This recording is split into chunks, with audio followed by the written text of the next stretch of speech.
Welcome back to This is Thailand. Tonight's story is a strange one, and I want to be honest with you up front about why.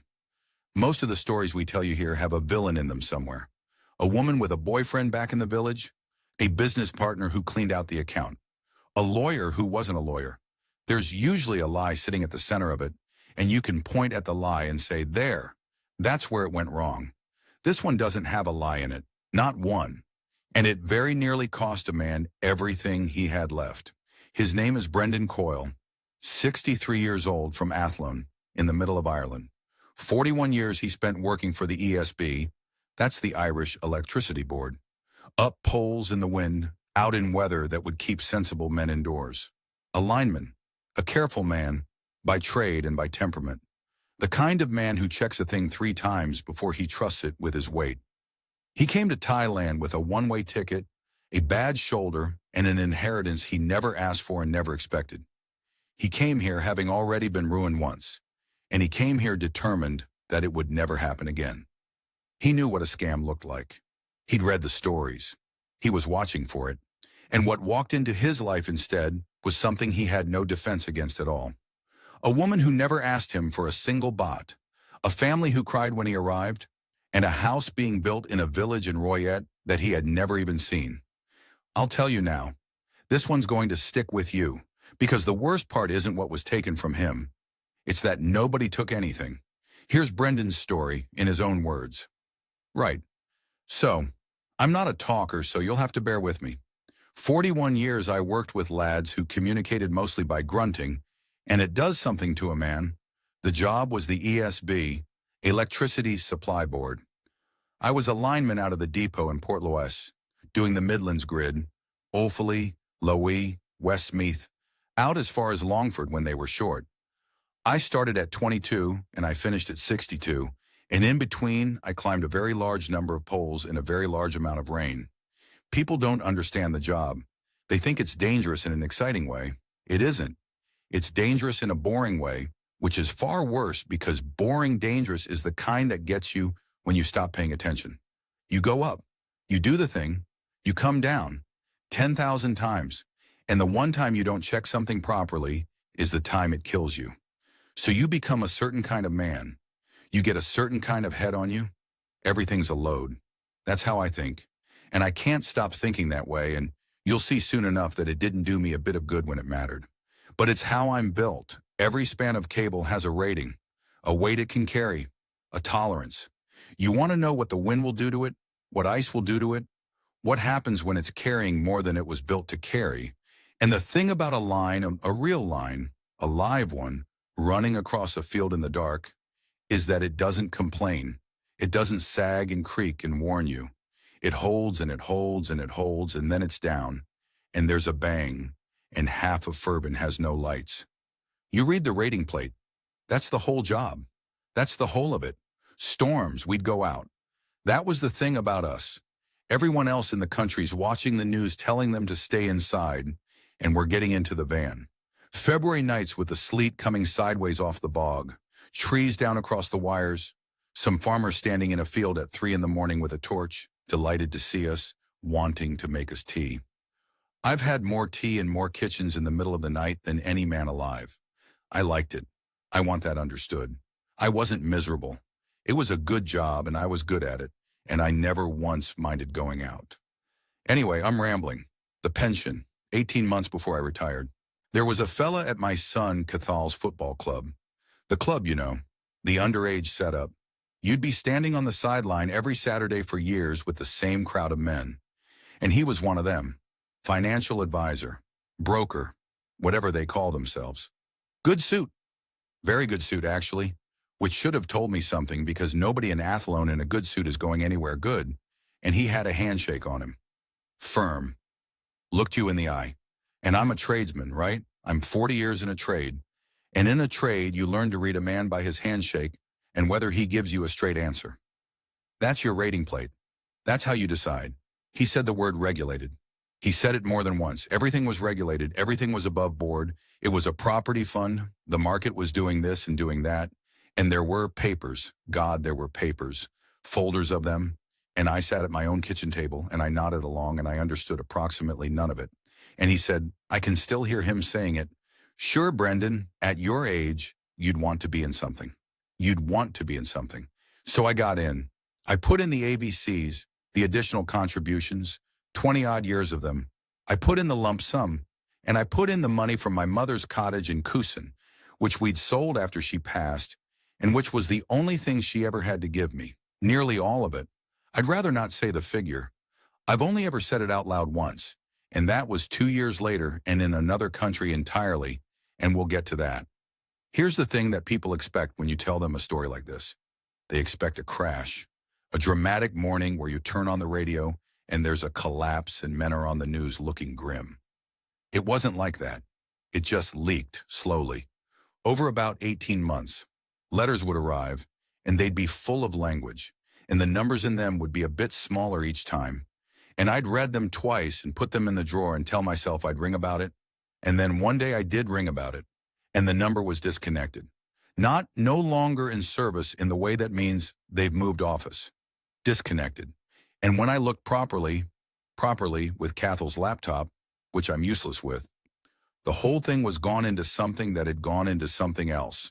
And there were words like liquidation, and there was, at the end of all of it, nothing. I want to be very clear. I never told anyone. Not Cathel, not my brother Donald, not one man in the depot. I retired that year, and they had a bit of a do for me in the function room of Sean's bar, and they gave me a certificate in a card that everyone had signed. And I stood there with a pint in my hand and let 100 people believe I was a comfortable man. And then I went home to a house with nobody in it, and I stopped going to bed. That's not a figure of speech. I mean, I stopped going to bed. I'd fall asleep in the chair with the telly on and wake at 4 with my neck destroyed and the shopping channel roaring at me. Did that for the guts of a year. Went very quiet. My brother rang me a few times and I was grand, all grand, and he stopped ringing as much. 62 years of age. Careful my whole life. Never bet on a horse in my life. Never borrowed a pound I couldn't pay back. And I'd handed everything I had to a man because he had a firm handshake and a good suit. Then in the March, my Aunt Rita died in Ballinasloe. She was my mother's sister. 91, sharp as a tack right up to the end, gave out to me about my shoes at Christmas. No husband, no children, and a house on the Dublin road that was worth a lot more than anybody, including her, ever thought it was. €118,000. Left to me. I hadn't asked, I hadn't expected, I hadn't even known there was money in it. I thought there'd be a few bob and a load of ornaments. And here's the part one's never been able to explain to anyone properly, so I'll try it on you. The losing didn't frighten me. It flattened me, it shamed me, it put me in the chair for a year. But it didn't frighten me. The having frightened me. Because I sat there with that money in an account, and I checked the balance in the morning, and I checked it at lunchtime, and I checked it before I fell asleep in the chair. And every single time it was there, and every single time I thought, that's it. That's the last of it. There is no more coming. That is the last line I will ever get to hang, and I have already put one on the ground, and I don't trust myself. 63 years old, and the only thing I knew for certain was that I was the sort of man that money runs away from. So I did what any sensible fellow would do. I got on a plane to Thailand. Now, I'd love to tell you I researched it, that I sat down with a pen and did a proper comparison of Portugal and Spain and Thailand and weighed it all up like a sensible man. I didn't. It was Mossy Deegan from the depot, retired 2 years before me. Fitter, not a lineman, but he'd been in the same building for 30 years, and he'd the same knees as the rest of us. And Mossy went out to Hua Hin in Thailand, and Mossy started putting photographs on the Facebook. That's it. That's the whole research. There he'd be, fella I'd stood in a flooded field with in November, and now he sat at a table in a pair of shorts with a bottle of Leo in front of him, and his belly out for all of Ireland to see, and the sun on him, and it'd be 4 o'clock in the afternoon. Every few days, sunset over the water, a plate of something, his feet, and I'd be sat in the chair in Athlone at 9:30 in the morning with the heating on and the rain going sideways past the window and my shoulder at me. The shoulder, right. I should explain about the shoulder. 41 years of climbing does a thing to a man's body that nobody warns you about at 22, when you're immortal and delighted with yourself. It's not one big injury. It's the accumulation. It's the right shoulder from hauling yourself up, and it's both knees from coming down, and it's the lower back from carrying gear across fields, and every single one of them wakes up when the damp comes, which in the Irish Midlands is roughly the whole year, and then a bit extra. And I was 50 when I started taking the anti-inflammatories, 60 when I started taking them every day. So there's your good, honest, respectable reason to go to Thailand. And it's the one I gave people. The heat, the physio, the knees. I'll tell you the real one, because you've been sitting here listening this long.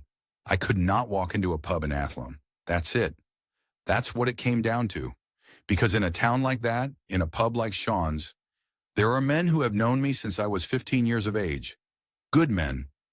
Not one of them would ever be cruel to me. And any one of them, standing at that bar on a Thursday, would say, in the friendliest voice you ever heard, "Well, Brendan, retirement treating you all right?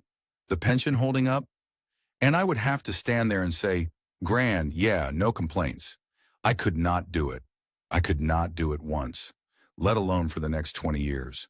And you can call that pride, and you'd be right, and it's the most expensive thing I own. So I got on the internet. Learned more than I ever wanted to about visas. Bought a ticket. One way. I want to be honest about that, because it sounds dramatic and it wasn't. Not really. I told my brother Donald it was 3 months, maybe 6. A bit of sun for the shoulder. He said, "Fair enough. Send us a picture." I told Cathal even less than that, and he was busy with the kids anyway, and that's a thing I'm not proud of, and we'll come back to it. But the truth is, a return ticket is a thing you buy when there's something to come back to. And there wasn't. There was a house with nobody in it, and a chair with a dent in it, and 118,000 euros sitting in an account that I was frightened of. Right. The plane. 12 hours, and I didn't sleep a wink, and I watched 3 films and couldn't tell you one thing about any of them. And then the doors opened in Bangkok, and I stepped out onto the air bridge at Suvarnabhumi, and Thailand put a hand on my chest. That's what it feels like. It's not warm. Warm is a word for Spain. This was like opening the door of a kiln. Thick. It's got a weight to it. The air. It's carrying something. And I'm standing there in a jacket, an actual jacket, because I'd left Dublin in the rain, and there's sweat coming out of me before I've even found the escalator. And I laughed. First time in about a year and a half.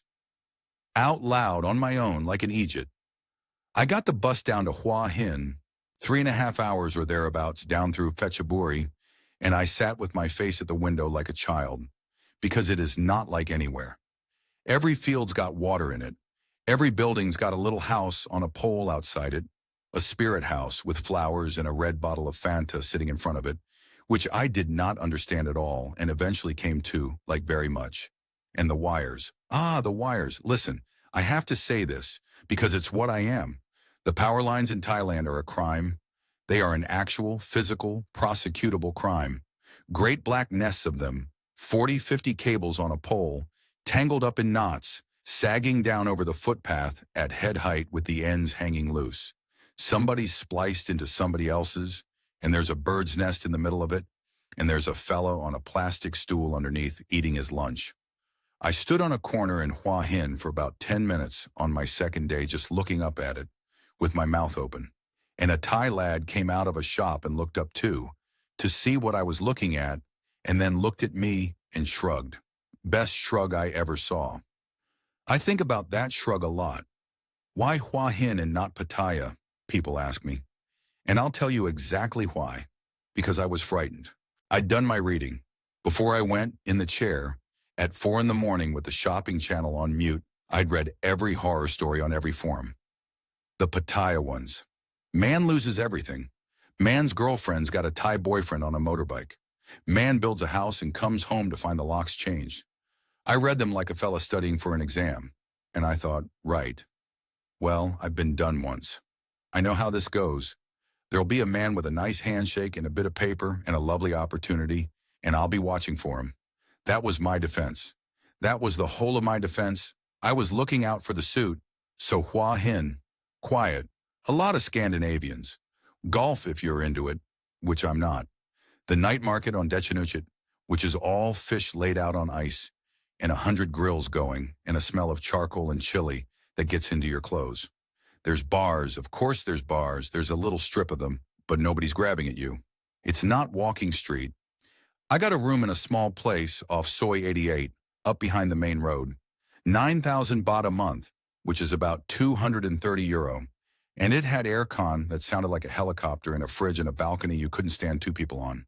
And I made a rule. I wrote it on the back of an envelope. I still have it, and I'd nearly rather I didn't. It said, Rita's money is not to be touched. Live on the ESB pension, because that's the thing. I had a decent pension from the board on top of everything. That hadn't gone anywhere. Around 1,800 a month coming in. And in Hua Hin, €1,800 a month is a life. It's a good life. It's a room and food and a beer in the evening and a physio session and money left over. So the money would sit, untouched. That was the plan. Not invested, not moved, not lent, not put into anything. In an account in Ireland where nobody could talk me out of it. I want you to remember that I did that. I want you to remember that I wrote it on an envelope. 6 weeks in, I was a different animal. Sleeping in a bed, down to one anti-inflammatory. Eating a bowl of cow pad every morning at a place run by a woman who called me Papa and thought my attempts at Thai were the funniest thing that had ever happened to her. But the shoulder didn't come right. The heat helped, but there was something in the joint that the heat couldn't reach. And by week 7, I couldn't lift my arm to get a shirt on without swearing. Mossy said, go to the clinic. Not a massage place, he said, a proper physio clinic. And he was very firm about the difference. And I understood why he was being firm. And I said, right, I know. It was a little unit off Soy 88, 10 minutes walk, white tiles, aircon going, certificates on the wall in Thai and English, framed and a photo of the king, and a smell of that white balm they use. The Thai one, the one that clears your sinuses from across the room. And the woman who came out to get me was about 5'0", 40-odd, hair tied back, and she had my arm up over my head before I'd finished telling her what was wrong with it. I made a noise like a dog, and she laughed at me, not politely, properly. Head back, delighted with herself. Her name was Knock. She didn't ask me out. I want that on the record, because everything that comes after gets easier to understand if you know how it started, and how it started was, she said no, twice. I went back to the clinic on the Thursday, and then the Monday, and then it settled into twice a week. 45 minutes, 600 baht, about €15, and she'd put her elbow into my shoulder blade, and I'd make a noise, and she'd say something in Thai to the other girl at the desk, and they'd both laugh, and I'd say, what did you say? And she'd say, I say you very big baby. And that was the level of the conversation for the first month.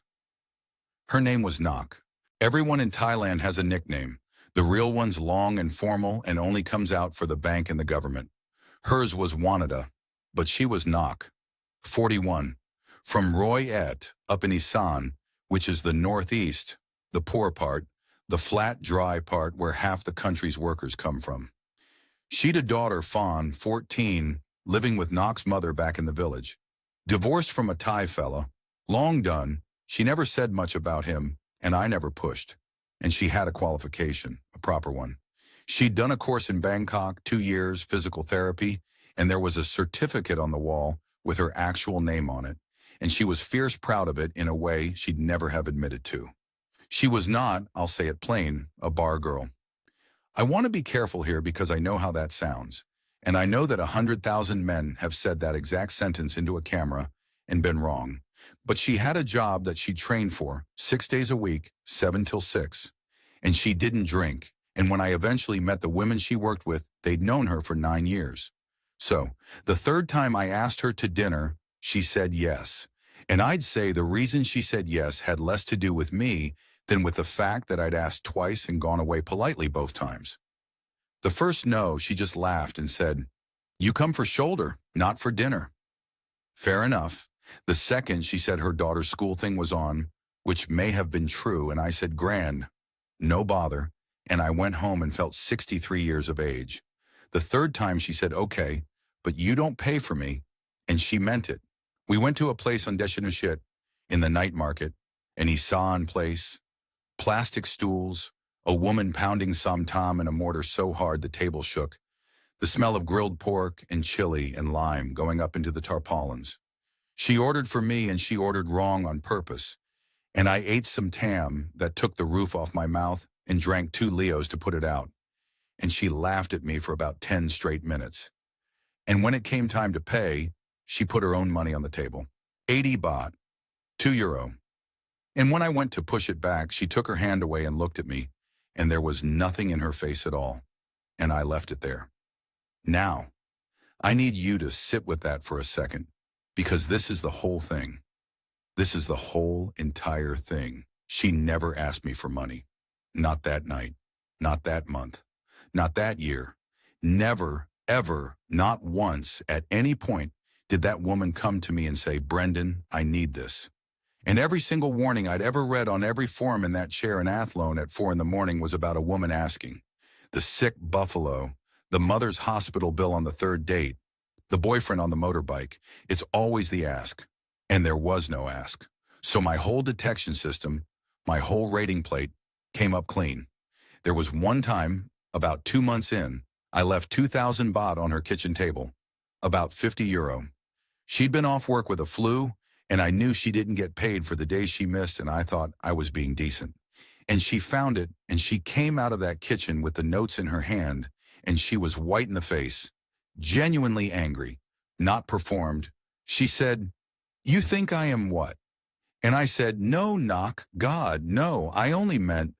And she said, "You keep it, you keep. I am not this." And she went into the bedroom and shut the door and didn't come out for an hour. I sat on that balcony you couldn't stand 2 people on with the motorbikes going past below, and I thought, that's it. That's her. That is a woman who does not want my money. And that, right there, was the moment I fell for her. Not the dinner, not the laugh. That, the 2,000 baht coming back at me. You see what I did there? Do you see it? Because I didn't. It took me nearly 2 years to see it. She wasn't refusing money. She was refusing to be a woman who asks. There is a very large difference between those two things, and it costs about 40 grand to learn. But I'm getting ahead of myself. By month 5, I'd moved out of the little room off Soy 88 and taken a proper place. A 1-bedroom, 12,000 baht a month, about €300, ground floor because of the knees, with a bit of a yard and a spirit house in the corner that Knock put flowers at every week and gave out to me for ignoring. She stayed most nights. Not all. She kept her own place, which I liked because it meant she was choosing, and I started paying for the life, which is different, in my head, from paying for her. Rent, obviously, petrol for her scooter, the electricity, the water. She was on maybe 14,000 baht a month from the clinic, €350, and out of that she was already sending money north to her mother and Fawn, and I knew that, and she never made a thing of it. Then Fawn's school shoes, then Fawn's school trip, then a uniform.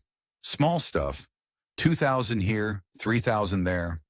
Add it all up, and I was spending maybe 15,000 baht a month, about €380, over and above what I'd have spent on myself. And here's what I want you to understand. Every single baht of that came out of the ESB pension. 1,800 a month coming in, and I was living on well under it.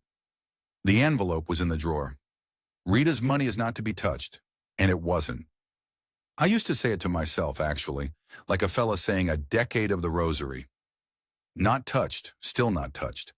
118,000, sitting in Ireland in a bank in Athlone, where no man in a good suit could get at it. I was so proud of myself. I was so bloody pleased.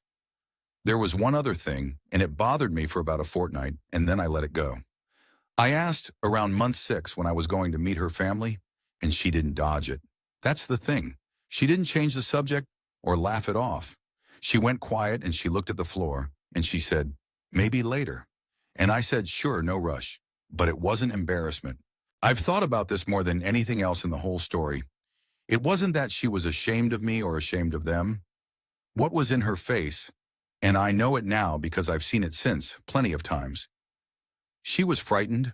She was frightened of what would happen when the two halves of her life were in the same room. And I said, sure, no rush. Anyway, that was in the November. And in the February, at about 2 in the morning, the phone went, and it was her sister. And Knox sat up in the dark beside me, and I couldn't understand a word she was saying, but I could hear the shape of it. Her mother had gone down in the yard in Royette and couldn't get up. We were on the bus north by 6 that morning. 9 hours to Royette. 9 hours, and Knox sat beside me with her phone in her hand and didn't say 20 words the whole way, and I looked out the window at Thailand going past. The flat green, then the flatter brown, the sugar cane, the buffaloes standing in water up to their knees, the little roadside shrines with the garlands on them, and the wires, of course, always the wires.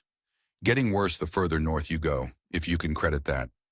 Isan is not the Thailand on the postcards. I want to say that plainly. There's no sea, there's no neon. It's dry and it's flat, and it's poor in a way I hadn't seen since I was a child in the 60s. And there's a dignity to it that took me a while to understand. Her mother's house was in a village outside Selifum.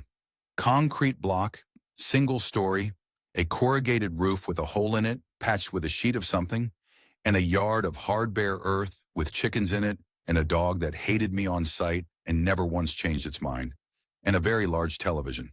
On a good stand, in the front room. I noticed that, and I want to be honest that I noticed it, because a lesser man would have made something of it, and I nearly did.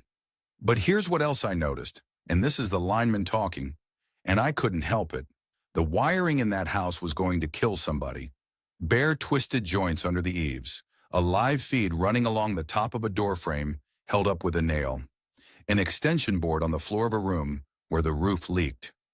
I stood in that yard with my bag still on my shoulder, looking up at the drop from the pole, and I said out loud to nobody, Jesus Christ. Knox said, what? I said, nothing. And then I spent the next 2 days fixing it because I could not physically stop myself. Went into Selifum on the back of her cousin's bike, bought cable and a proper consumer unit and a box of connectors for about 4,000 baht, €100, and rewired the front half of that house in the heat with sweat running into my eyes. And about 9 people watched me do it. And by the end of it, the dog had stopped barking at me. That's how I met the family, up a ladder. I'd say it did me more good than any amount of talk would have. The mother's name was Somchai, 68, diabetes, and she'd had it for years and hadn't done a thing about it because doing something about it cost money, and now the kidneys were going. She was in the district hospital in Selifum when we arrived, a place with the fans going and the beds out in the open, and families sleeping on mats on the floor beside their people, which is how it's done there, and which I found harder to look at than I expected. And she was tiny in that bed, tiny and gray, and when Knock took her hand, she started crying, and Knock didn't. The doctor said she needed to be moved.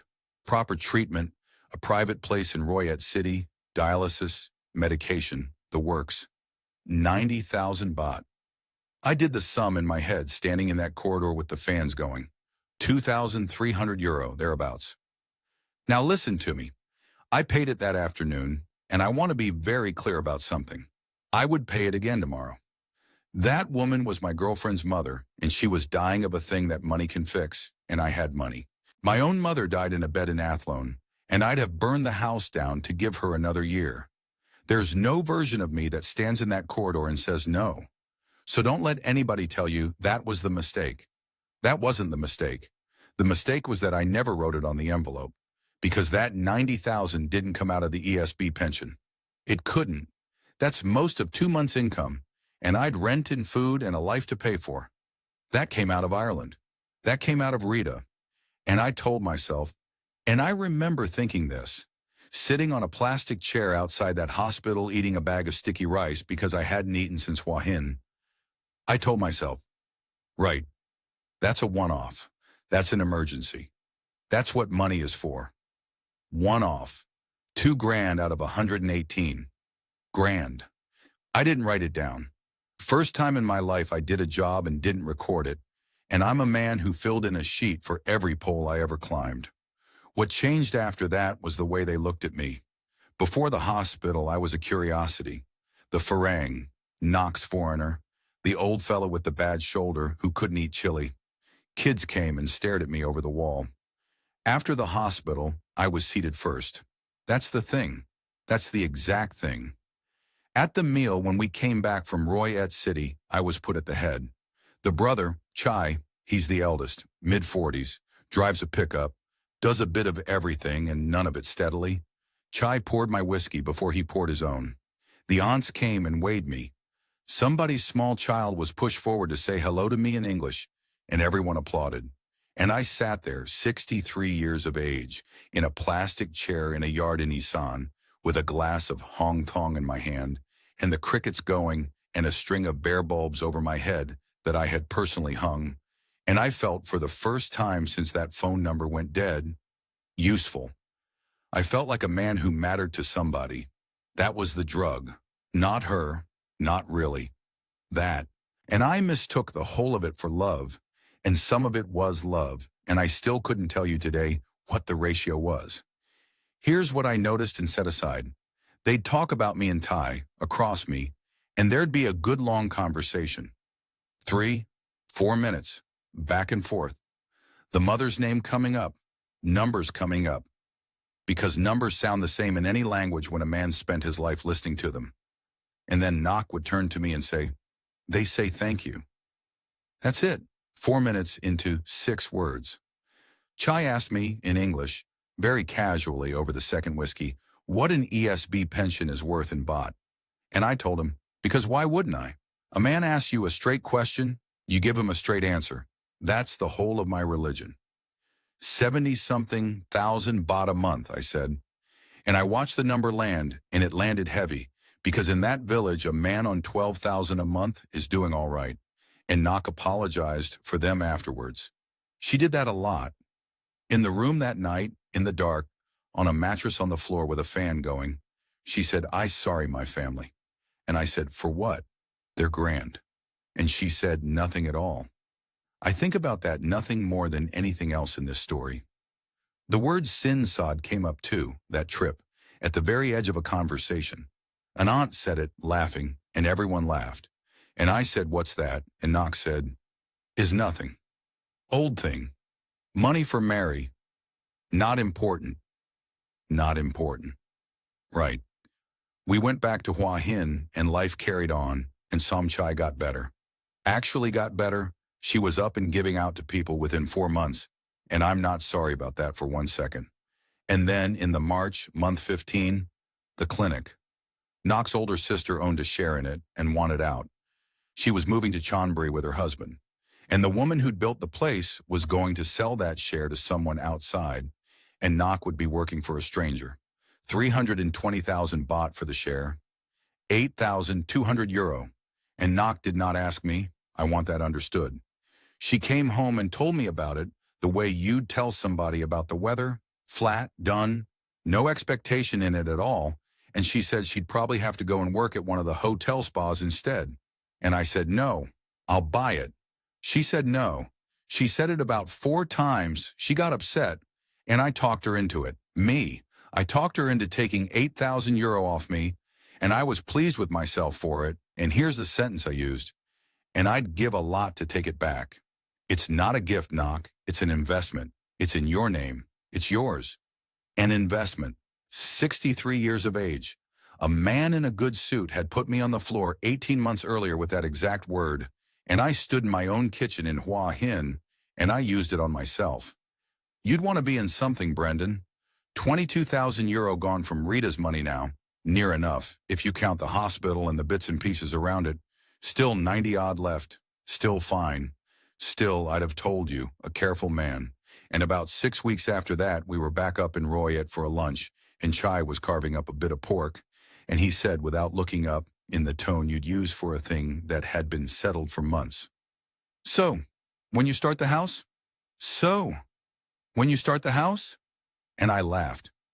I actually laughed because I thought he was having me on, and I looked at Knock to share the joke. And Knock was looking at her plate. Nobody else at that table thought it was a joke. 10, 11 people out in that yard under the tarpaulin with the fan going and the pork on the grill, and not one of them had stopped eating Because as far as every single person there was concerned, Chai had asked a perfectly ordinary question about a perfectly settled matter, like asking a man when he's getting the car serviced. Now, before I tell you what I did, I need to walk you through the 6 months in between, because it wasn't just the house. It came at me in stages, and every stage on its own was reasonable, and that's how these things work. Nobody hands you the whole load at once. They'd never get it up the pole. Stage one was the shop house. The clinic Knock had bought into was on a back soy, and the woman who ran it was old and going home to Nakhon Sawan, and there was a unit coming free on the main road with the traffic going past and a 7-Eleven 3 doors down. Better rent, better everything. Deposit, first 6 months, fit out, new beds, signage, 350,000 baht, about 9,000 euro. And again, and I need you to hear this because it's the whole shape of the thing. She didn't ask. She told me about it as a thing she couldn't do. And I heard it as a thing I could fix. That's the mechanism. That's the entire mechanism right there. If you take one thing from this, take that. She never once asked me for money. She simply told me honestly, sadly about problems. And I did the rest. I did all of it. I climbed the pole myself every single time and handed myself the cable. Then the scooter, because her old wave was gone in the frame and I couldn't watch her on it. 60,000 baht, 1,500 euro. Then Songkran. Songkran. Look, I love Songkran. I'll not have a word said against it. Whole country goes mad for a week, water everywhere, kids with pressure hoses on the back of pickups, and I got soaked to the skin outside a 7-Eleven in Hua Hin by a 9-year-old and laughed like I hadn't laughed since I was a young fella. It's the best thing about the place. It also cost me 40,000 baht, 1,000 euro, and I could not tell you to this day where a single baht of it went. Gifts north, envelopes, something for the temple, new clothes for Fawn, a whip round for someone's something. It just went. And that's Thailand. The money leaves in 100 small dignified ways, and none of them are a robbery, and at the end of it, it's gone. So, add it up with me, the hospital and the bits around it, the clinic share, the shop house, the bike, Songkran, 22,000 euro, near enough, out of Rita's 118. And here's the mad thing, and I'll defend this to you. I was still fine. I'd spent less than a fifth of it, and what I'd bought was a life, a woman, a family, a place at the head of a table, purpose. I'd have paid twice that. I want you to know I was happy. That's the part people leave out of these stories. Everyone wants the ruin. Nobody wants to hear the man say he was happy because it complicates it. But I was. Happier than I'd been since Cathal was small. Getting up at 6 with the temple bells going and the roosters and the smell of somebody's charcoal. Doing my exercises, walking down for cow pad. Meeting Knock when she closed up. That was the good. That was the whole of the good, and I'd not trade it. Right. The house. I came back to that table in Royette and I said, "What house?"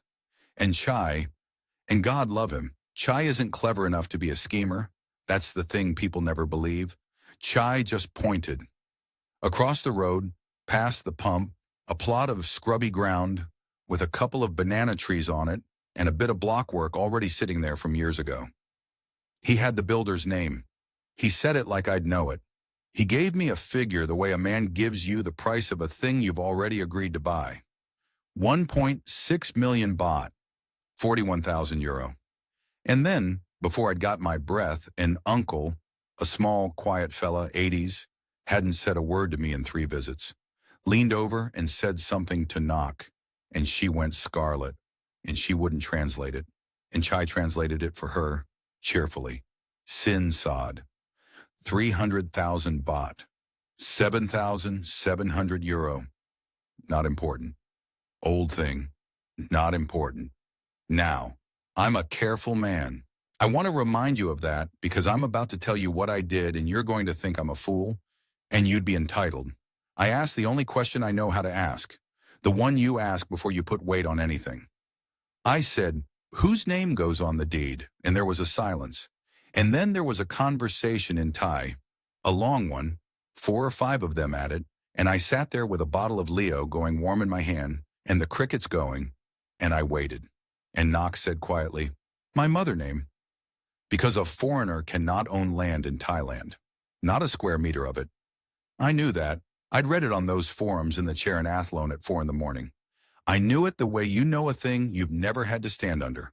So there it was, 41,000 euro to build a house on land I could never own, in a name that wasn't mine, in a village 9 hours from where I lived.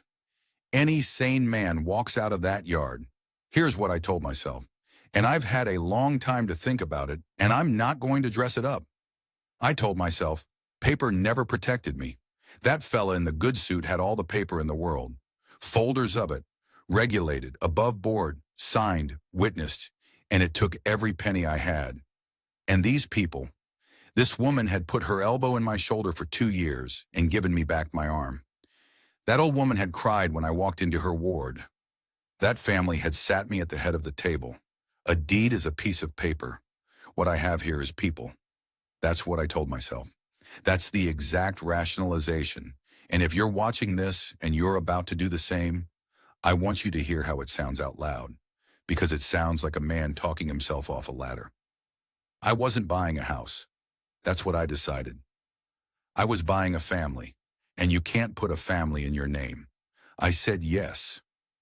I said yes to the house, and I said yes to the sin sod, and everybody stood up and the whiskey came out, and Chai put his arm around me, and somebody rang somebody, and I stood in that yard being clapped on the back, and I looked over at Knock, and Knock was not happy. She was smiling.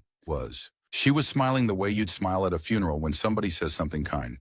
That night, on the mattress, with the fan going, I said to her, and I made a joke of it because I'm Irish and we make jokes of things.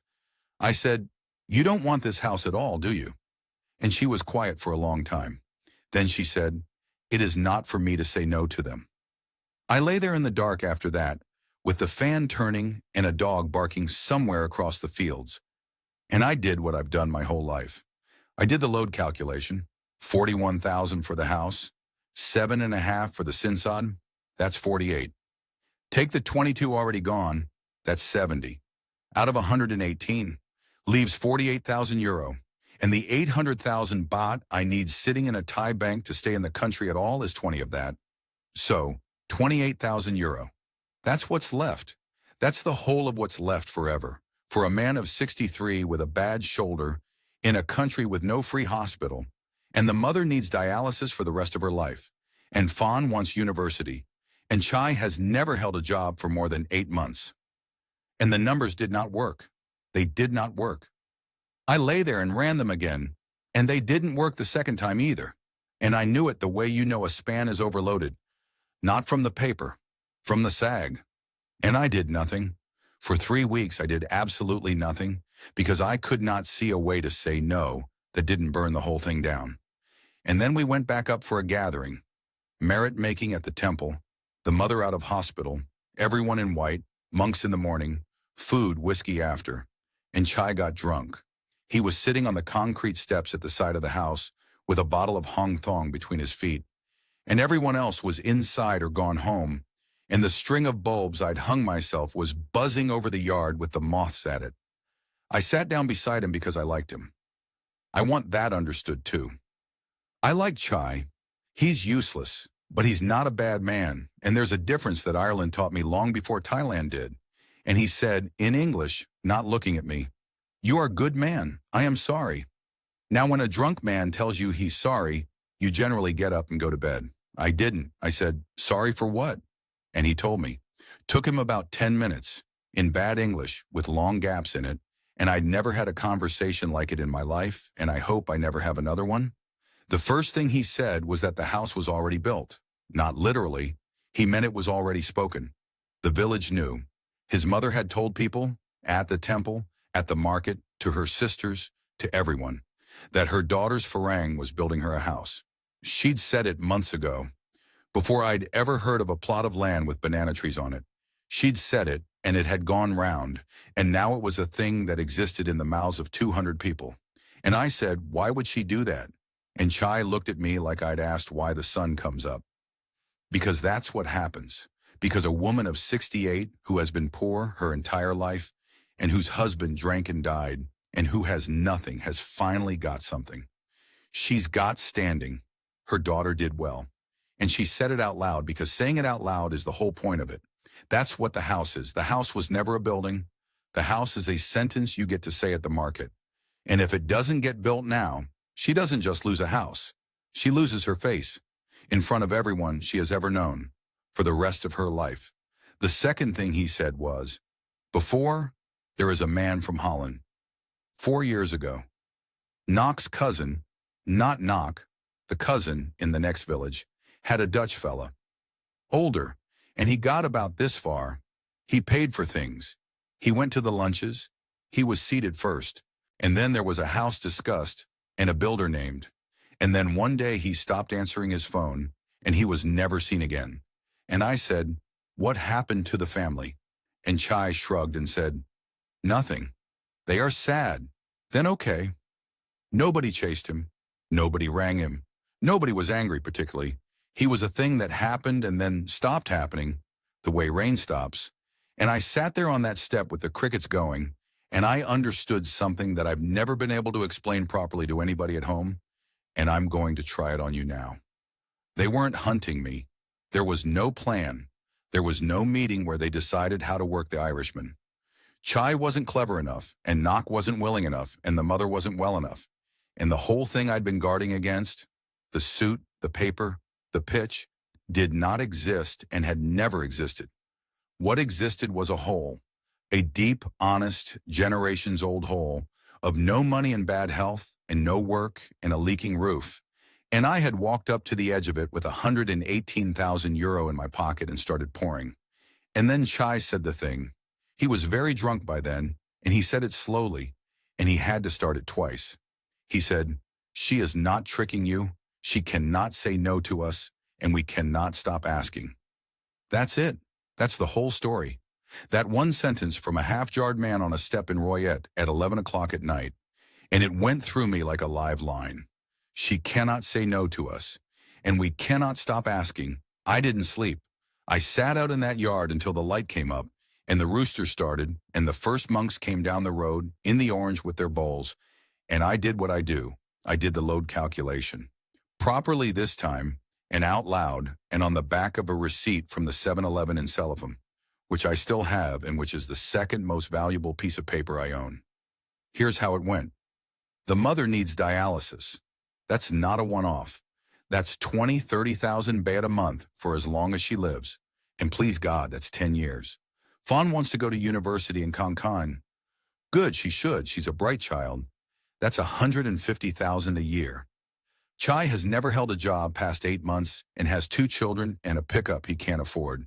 The roof leaks. The uncle has something wrong with his leg. There's a cousin. None of that is a lie. Not one line of it is a lie. Every single one of those needs is real and decent, and I could put a face on each of them. And half of them had smiled at me and fed me. And the total over the rest of my life is everything I have, plus more that I don't have. That's not a scam. That's arithmetic.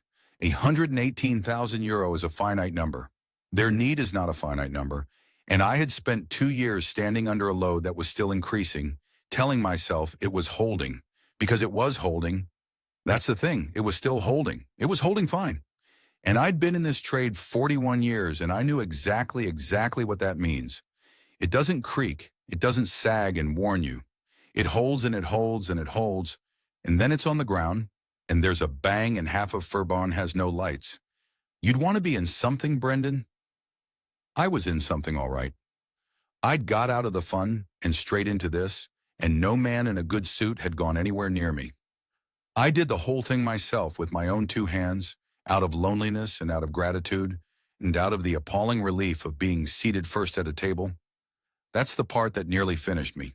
Not the money, that there was nobody to blame, that I could not be angry at anyone, that I would have to be angry at myself at 63 years of age for the second time, and this time I couldn't even say I'd been robbed. We went back to Hua Hin, and I said nothing for 11 days. 11 days. Ate my cow pad, did my exercises, went to the clinic I'd bought, and lay on the bed and let her work on my shoulder and said nothing. And on the 12th night, she came home and sat down on the end of the bed with her back to me and said, "You want to go? You can go."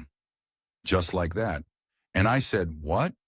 And she said, "You are quiet 11 day. I know this. The Holland man is quiet also. Then he go." And I sat up, and I didn't accuse her of anything. I want you to notice that, because I nearly did. I had a speech ready.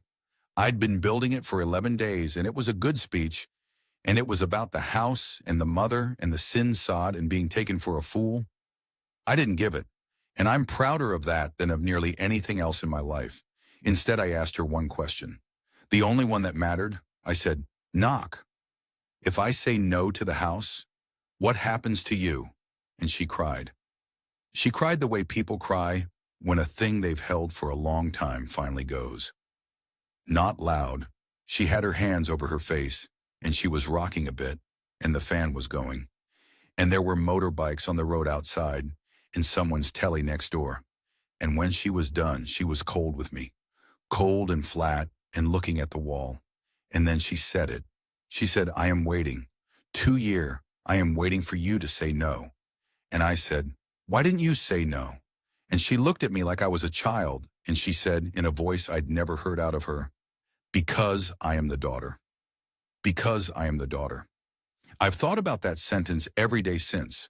It's 4 words, and it explains an entire country better than anything I read in 2 years on the internet. Right?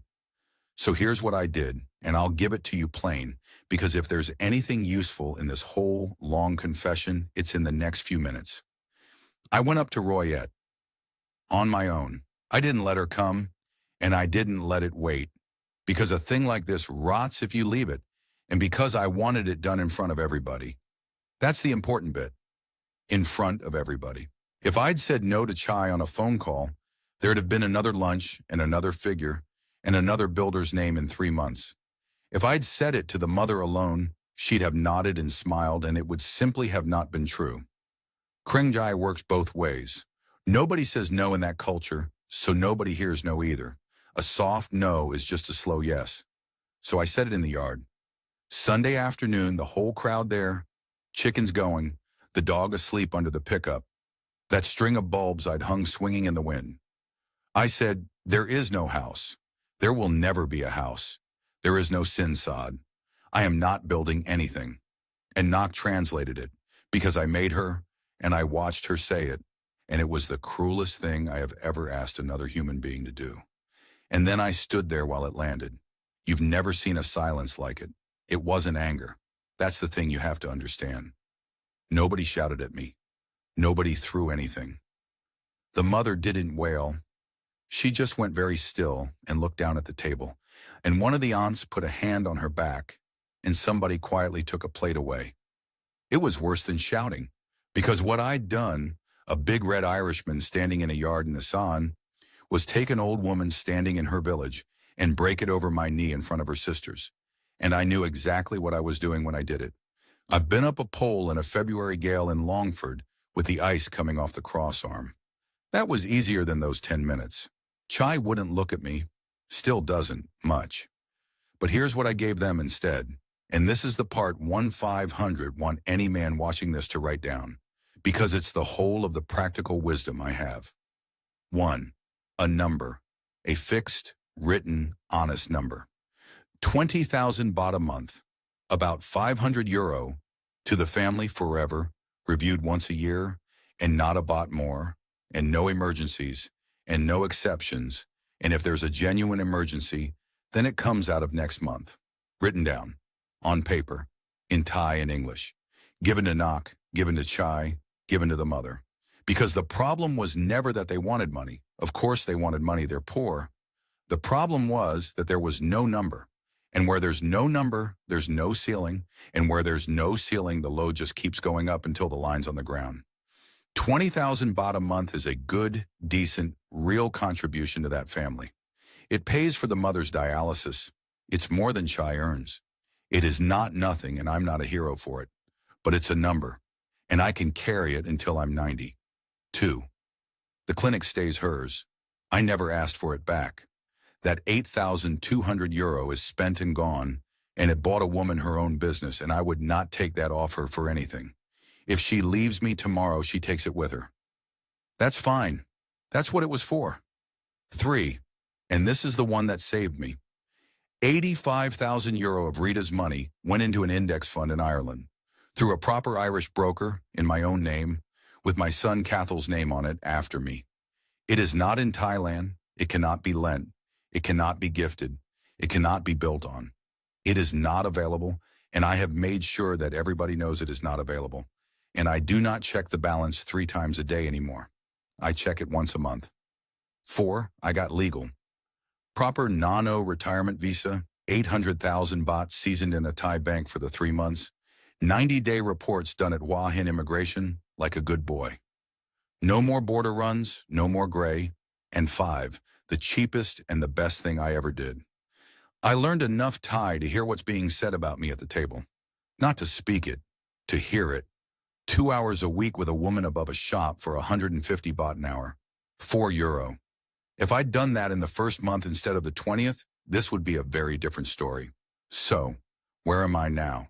Sitting in Hua Hin, 63, 64 next month. Shoulders the best it's been in 15 years.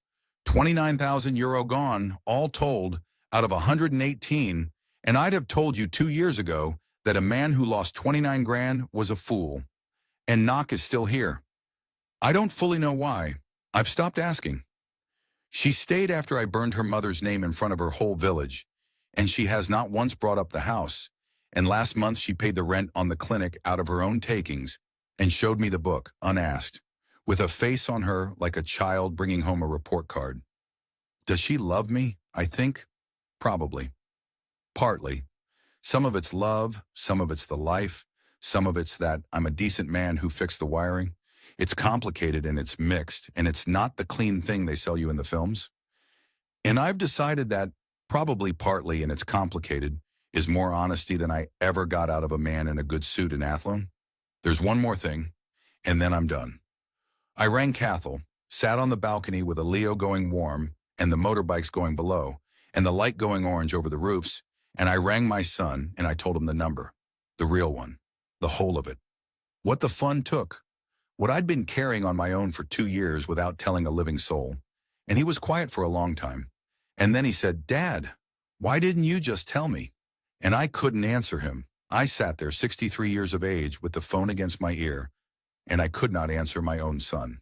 That's the bill, not the 29 grand. So, what do I know now that I didn't know then? I'll put it the only way I know how, which is the way of a man who spent 41 years reading rating plates. You don't hang a line heavier than it's rated and then blame the line when it comes down in the dark. The line did nothing. The line held as long as it could hold. You put the load on it. They didn't do anything to me. Not one of them lied. Not the mother, not Chai, not Knock. They had a need, and their need was real, and their need had no bottom to it. Because that's what poverty is. It's a hole with no bottom. And I walked up with everything I had and started pouring it in and called it love. Find out the load. That's it. That's all I have. Before you climb the pole, ask what the whole weight is, not the installment, not this month's bill. The whole thing. The mother, the brother, the roof, the university, the funeral, the next 20 years of it. Ask out loud in the open, in front of everybody, in the most embarrassing way possible, and make them answer. And then write the number down and say it out loud. Because the most expensive thing an Irishman can be sold is a firm handshake and a good feeling. I know. I bought 2 of them. That was Brendan Coyle. He's still in Hua Hin. He still sends 20,000 baht north on the 1st of every month, and he still can't lift his right arm above his head in the rain. Here's what I want you to take from this one. And it's not what you usually hear on this channel. Nobody in that story was a villain. There was no bar. There was no boyfriend on a motorbike. There was no second family in the next village. There was a woman who trained for 2 years to have a skill, and a mother who was dying of something curable, and a brother who wasn't clever enough to run a con even if he'd wanted to. And it still nearly took everything. Because family obligation in Thailand is real. It is ancient, it is genuine, and it is not a scam. When a Thai woman supports her parents, she is doing what her entire culture has told her, since she was a child, that a daughter does. And when a family looks at a Western man and sees a way out of a hole that 3 generations have been sitting in, that is not malice. That's hope. It's the same hope that put Brendan on that plane. But hope has no ceiling, and obligation has no ceiling. And if you don't put a number on it, nobody else is going to do it for you. Because the person best placed to say no is a woman who has been raised from birth to be incapable of saying it.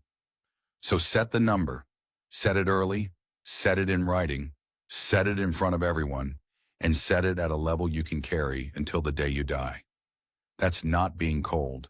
That's the only way a thing like this survives at all. Know the total, not the installment. Thanks for watching. If this one meant something to you, share it with a man who's about to buy a one-way ticket. This is Thailand.